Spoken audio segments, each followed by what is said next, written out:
Rất là nhiều đó thì ngày nay admin mà vào hai việc việc đặt ba là AutoCAD ជាមួយនឹង left side ហើយខាងឆ្វេងរបស់យើងនេះដើម្បីងាយស្រួលដល់ការជំនួយការគូ drawing របស់យើងពីក្នុងនោះដែរដើម្បី add យើងធ្វើយ៉ាងម៉េចហើយយើងចង់ add អីខ្លះឥឡូវ add មានលើកឧទាហរណ៍ពីរមកបង្ហាញណាគឺមួយ property layer property ជាមួយនឹង edit file អីដែរឥឡូវ admin ដំបូង admin ចង់ add អីខ្លះមកអញ្ចឹងវាយ comment មកអីដែរ បន្ទាប់ពីបានអីដែរនឹងហើយវាអញ្ចឹងណាអញ្ចឹងមកពេលដែលយើងលុប make ទៅវិញវាបាត់បែបនេះប៉ុន្តែ admin អត់ចង់បានអញ្ចឹងទេចង់ឲ្យវាជាប់នៅលើនេះដើម្បីឲ្យវាស្រួល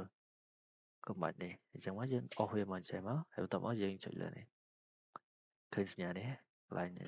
external reference យើងចុចនេះមកវានឹង load automatic ទៅកន្លែងហ្នឹងហើយ file ធានស្រួលឧទាហរណ៍ថាឥឡូវ admin ចង់ទាញ file extract យកមកធ្វើការ admin គ្រាន់តែ click លើនេះមកមិនចាំបាច់បាយ comment admin ទៅ add បន្ថែមមកចង់បាន file ហ្នឹងមកឥឡូវចាំតិចវាកំពុងតែដើរឥឡូវដើរមានន័យថាវាស្រួលបែបហ្នឹងគ្រាន់តែ admin ចង់យក extract file មកវាគឺបែបហ្នឹងហើយមួយទៀត admin ចង់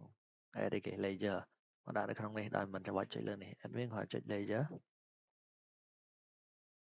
វាចេញបែបនេះមែនអត់ចេញបែបនេះបងប្អូន